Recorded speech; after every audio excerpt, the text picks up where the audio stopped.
It's a chance for a bad throw or possibly an interception. Those are the good things that can happen for the Eagles if they go after him. And they can ill afford to let Indianapolis score again. They're already up by 20. And if they don't go after him, he may get some time to read the defense. Darian Connor, pass rush specialist in there. Bell floats it to Falk. Marshall Falk turns the corner. First down.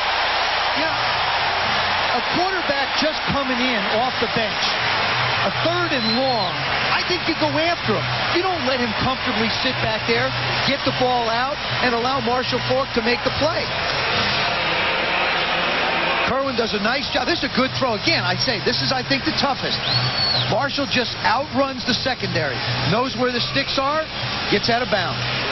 Paul Justin, the report on him, a sprained and bruised right AC shoulder joint. And they're still evaluating whether he can come back in or not. Vince Workman in at running back. And they're going to get a big dose of Workman and Falk up the middle. Looking ahead a little bit, you've got Jim Harbaugh, who is going to have 10 days off after this game in order to heal the injury to his knee. They are hopeful he would be able to come back in 10 days. Michael, he's going to need every day, too. I saw him work out at practice the other day. He can't step to his left when he throws. That's the problem he has. I mean, if he has to in this game, he could go in and hand off and work out of the shotgun. But believe me, he would be not Captain Comeback running around like he used to. Look at this drive. 4 minutes, 5 minutes, 67 yards. Out of the eye, Workman the deep man. And they're doing it behind Kerwin Bell, the number 3 man on the quarterback depth chart. Down to the 20. Of course, they've been using the number 3 man on the depth chart at virtually every position for this team. Yeah, it's like all these guys have played together. That's right. I mean, in training camp, they were all together, and what they've done is just work their way down. Falk getting a little bit of a well-earned breather. Up to 80 yards tonight. Now, if you're Kerwin Bell in this case, first of all, you take the 40-second clock and keep using it to your advantage. But you're smart with your throw. Don't try and force it, because you just give Blanchard a chance to add 3. So this one, this play has got to come off with his head as much as his arm. 3rd and 7. 4-man rush. Bell with time to Harrison. Touchdown. There is a penalty marker down, but that is going to be against the Eagles. That was interference. Don Griffin couldn't stay with Harrison. That's interference. Number 28 in the defense. Number decline. Marvin Harrison has got great quick feet, and you'll notice he does not wait for this ball to come to him. He's going to go get it. He's going to reach out and touch someone, and that's the football. See how he goes and gets it? He just uses his body. Hey, Harbaugh, Justin, Bell, who's next? It doesn't matter. These guys are playing their heart out, and they lead 30-3. The Eagles are stunned. Todd Collins from his own 5. To Quinn Early, 95 yards. No, he wasn't down. Breaking the old team mark of Jack Kemp to Glenn Bass. Problem, Bills still lost to the Colts, Michael. And Boomer, the Colts are continuing this amazing play with half of their roster visiting the hospital. I think they just as soon play on Sunday and keep this thing going. Why not? Bill Tobin just has done a terrific job. It's easy to go find starters. There's a lot of guys that have star quality. The tough challenge is finding people that can play behind your starters. He has done it. Marshall Falk with Gross in front of him. Falk, that little stutter step down to about the 7. You know why I like this choice of play selection? I wouldn't be surprised if Lindy comes out and runs it again. You're using up 40 seconds every time you do that. You're shortening this game and not allowing the Eagle offense on the field. This is just good play selection by a coach and good execution by his offense. Since Kerwin Bell has come into the game, they have run 16 plays and picked up 135 yards. That's from your 3rd-team quarterback.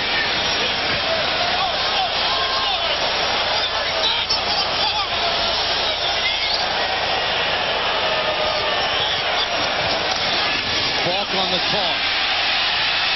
Marshall Faulk, touchdown.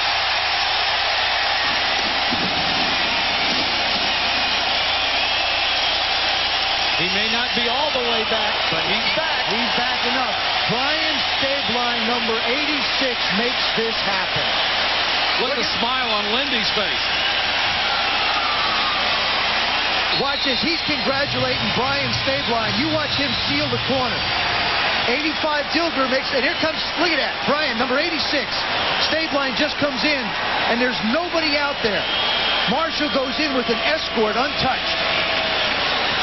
Marshall Faulk, 16 carries, 101 yards, his first 100-yard game of the season, and 2 touchdowns.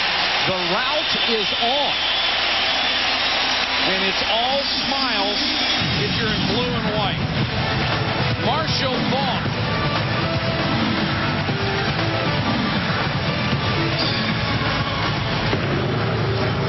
Our very young football team. They start Farmer, a rookie, at one side. You got Bobby Taylor only in his second year. You got Brian Dawkins at safety starting as a rookie. And Ty Detmer's really just started his 9th game. I mean, this is a very young football team. Garner on the draw. Charlie Garner with excellent speed to the 43-yard line. Dedrick Mathis, the rookie who had a fine game at corner, makes the tackle. It's a gain of 18. Go to the other side. You got Jason Dunn at tight end for the Eagles, is a rookie. I mean, you got a lot of people that haven't really played in this system yet. Sports Center coming up. We'll have news from the 49ers camp. Dan Patrick and Linda Cohn standing by, the Clippers and the Bulls, and we'll take a look at Florida State against Duke as the ACC gets cranked up for conference play. Mark Rippon over the middle of the flyer, and he paid the price. Well, if Jason Belser isn't the AFC Defensive Player of the Week, the balloting is rigged. The thing is, he didn't want to be in the spotlight. He wanted to make sure that we didn't put him in the spotlight, but he's done it to himself. You can't help it. Look at this hit. Just knocking people over. 2 picks and a touchdown, and hits like that some night for Belser. That's dedication. 10 hours drive, skip 2 days of classes just to say Sports Center is next. Same thing you and I did to get here. Yes, sir. So we didn't skip any classes. Rippon throws, and it's complete to Chris T. Jones down at the 37. I think what's important for the Eagles is that they get out of this thing healthy. You don't want to lose anybody in a game like this, and you still want to try and get some work for the people that need it, like Mark Rippon.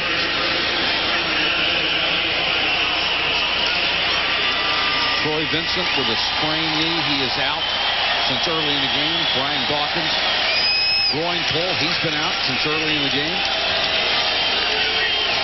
So the Eagles coming out of this game with some injuries as well as a beating. Rippon throws underneath.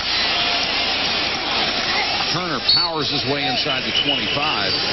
Elijah Alexander made the tackle. ABC's Monday Night Football comes your way at 9 p.m. Eastern with one of the most intense rivalries in all the NFL. The Kansas City Chiefs invade Oakland to take on the Raiders. Rippon trying to get a consolation score out of this drive. Garner inside the 20. And we are humbly proud to announce that we will be able to join our ABC colleagues for one of the wild card playoff games. Found that out today. We're very proud of that, and we're looking forward to it. Absolutely looking forward to the opportunity to continue the excellence that ABC sets the standards on. Rippon in the flat to Turner. Turner trying to make something else out of it. A flag is down. Thing is, Mike, the way this season is going and the way the wild cards are going out, this thing's going to go down right to the wire. I mean, you're looking at the last weekend of the season probably decide who goes where. And this one will come back. There hasn't been much of anything that's gone right for the Eagles tonight. Illegal block in the back. Number 84 on the run. 10 yards. Still second down. It's Freddie Solomon who was downfield trying to throw a block. You know, Mike, when you think of the Colts as a football team, they define professionalism to me. Absolutely. No matter what excuses they could make for not doing well, they don't accept it. And an awful lot of that credit goes to that man, Lindy Infante. Well, we've talked about courage and heart, and that may seem corny to some people. You don't win without heart. No. You don't. And you know something? You don't win in this league not having your backup step up and play. Especially in a short week. They've been short-manned forever.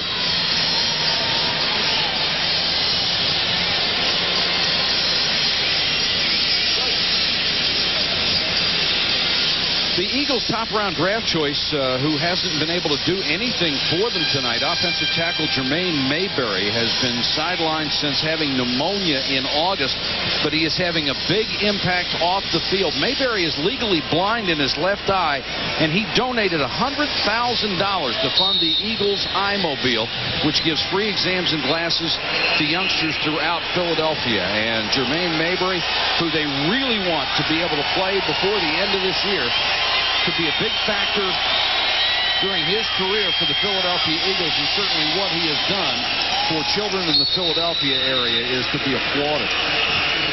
Mike, I'm going to throw just a little bit more fuel into your quarterback controversy.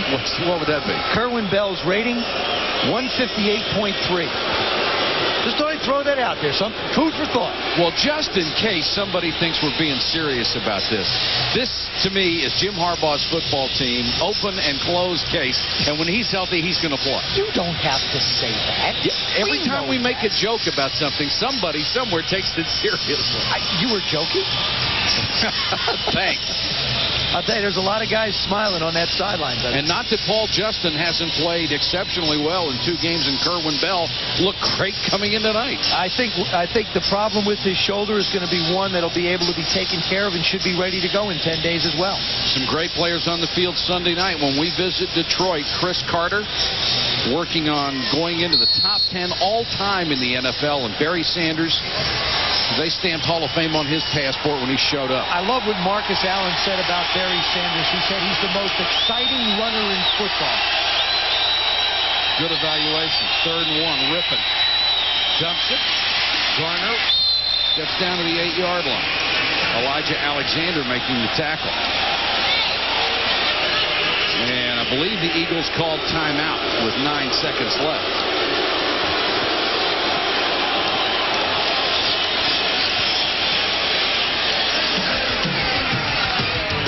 It's that time of year, a full slate of college basketball Saturday on ESPN, starting at 12:30 from the ACC as Tim Duncan and Wake Forest will visit NC State.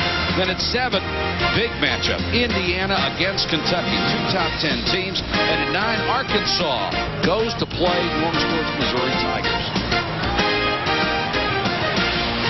Sports Center coming up with all the college scores from tonight's action. There are 2 coaches I thought that just did a terrific job tonight. Jim Johnson on the right in the blue sweatshirt, Lindy Infante on the left, the respective offensive and defensive coordinators of this football team. Well, you remember what Lindy said. He said it is a short week like this is tougher on the coaches than it is the players really mentally, because they don't get any sleep all week. They're just trying to prepare for this. 9 seconds left. Rip into the end zone, touchdown. Irving Fryer makes the catch with 5 seconds on the clock. Rip does a good job of standing tall on this one and just setting and firing. Little smile crosses Mark's face. Very well executed drive. You'll see him. He's number 80, the outside receiver. Starts up, makes the move inside. That's a pretty easy one. That's a pitch and catch. Over Richard Jones. Richard's had a busy night for a guy who just got moved up off the practice squad. Hasn't he ever, except for that play, he's played exceptionally well. Gary Anderson with a point after. The Eagles get their first touchdown of the night with 5 seconds to go in the game. Big weekend this weekend, Mike. The Pro Bowl balloting is going to be after this weekend. A lot of guys have an opportunity to play for the prize to go to Hawaii. And there'll be some Colts playing for it. We got a chance tonight. The Eagles.